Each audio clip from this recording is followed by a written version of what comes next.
Good morning, Dr. Peterson. You speak a lot about negative emotion. As someone who's very prone to negative emotion and borderline neurotic, I have fairly severe anxiety problems that are being controlled with SSRIs currently. Anyway, my question is there a way to change your temperament? If you're prone to negative emotion, is there a way to fix that permanently? Well, there are ways of modifying it. I spoke a little earlier today about the self-authoring programs. I would say you could try those. That'll help. The evidence that writing about your past, of unresolved issues in your past, let's say remaining mysteries, reduces the overall level of stress that you carry with you, because your body computes your average level of stress by calculating something like the proportion of things you don't understand that have happened to you to the proportion of things that you do understand. And you want that ratio to be low. You want to have understood virtually everything that happened to you, so that if the same situation, same potentially problematic situation that did you in the past arises in the future, you know how to deal with that. So getting your story straight in relationship to your past is important. Doing the same in relationship to your future is crucial, because that reduces another level of uncertainty, like another domain of uncertainty. If you're uncertain about where you're going or why, that makes you chronically stressed. Okay, so that can help. If you do those things, you straighten out your story about who you are and where you're going, that will lower your baseline levels of neuroticism.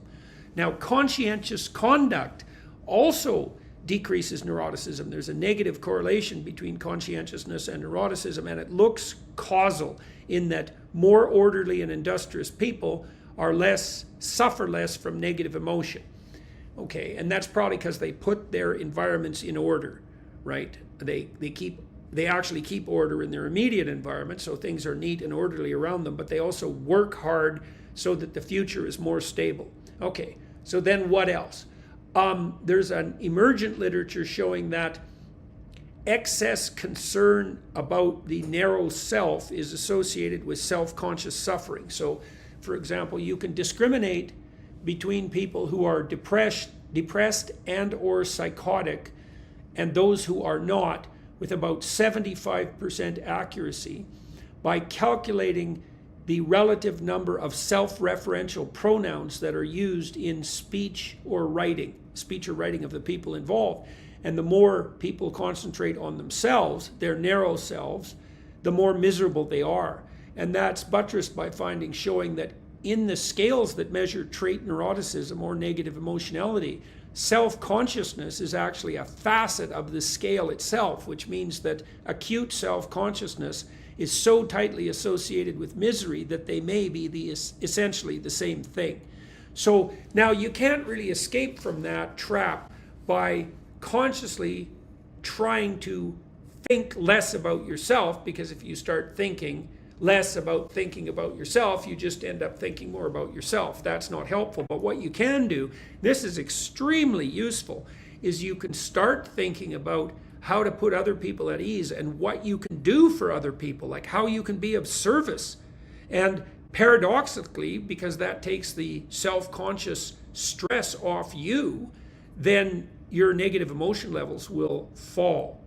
So, if you find yourself ruminating about yourself and your concerns, you can actually learn how to switch your thinking to what you might do to make the lives of the people around you better. And that could be, your immediate partner, for example, or your immediate family members, or your friends, or your business partners, or people in the broader community. Service to others is one of the ways out of negative self-focused emotion. We have this strange idea in our culture that the more we encourage young people to be concerned about their mental state, let's say, the more value we're attributing to them and the more good we're going to do them on the mental health side. And that couldn't be less true. It's actually an anti-truth.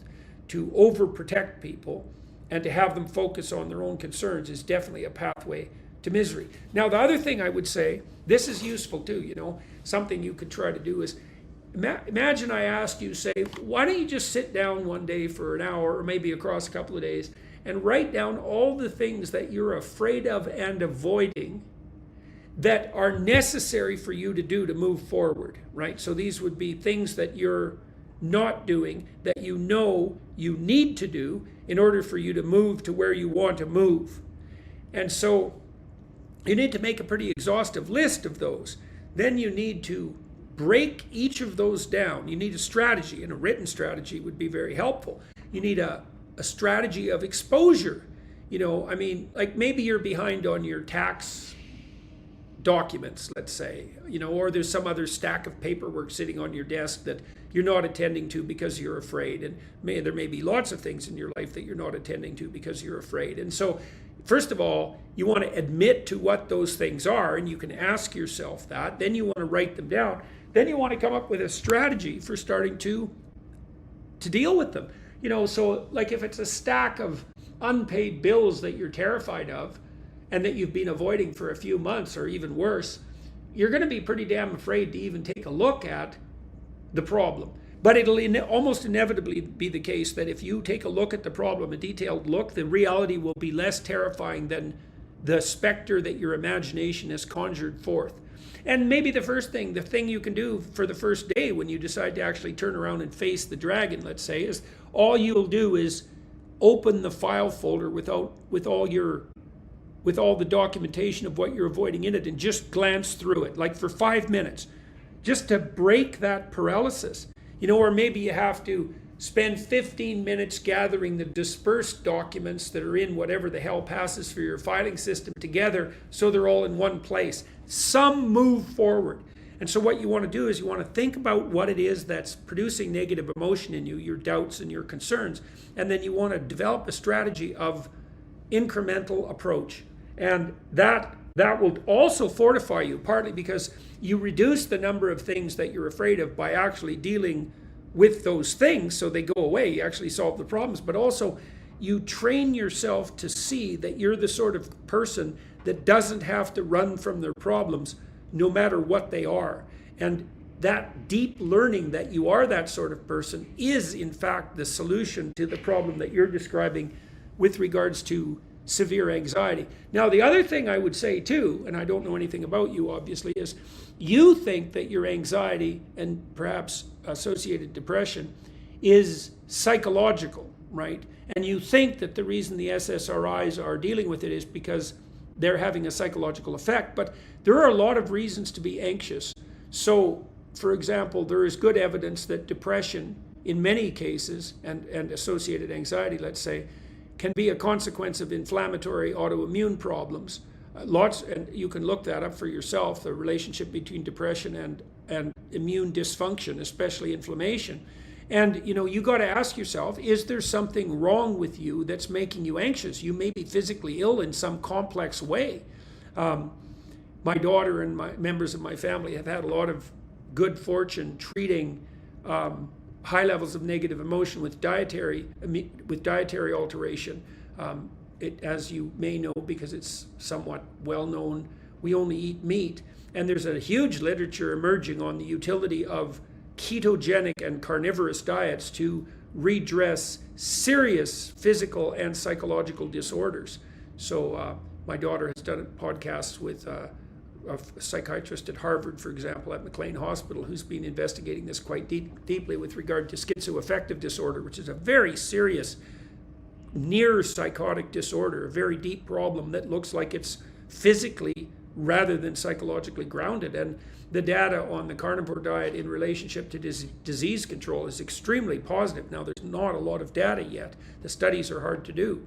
But don't be so sure that the reason that you're miserable is because there's something wrong with you psychologically. It could easily be that it's the secondary consequence of some physiological illness that's going to be somewhat difficult to specify, right? Because autoimmune problems, the sort of autoimmune problems that cause inflammation, are difficult to specify.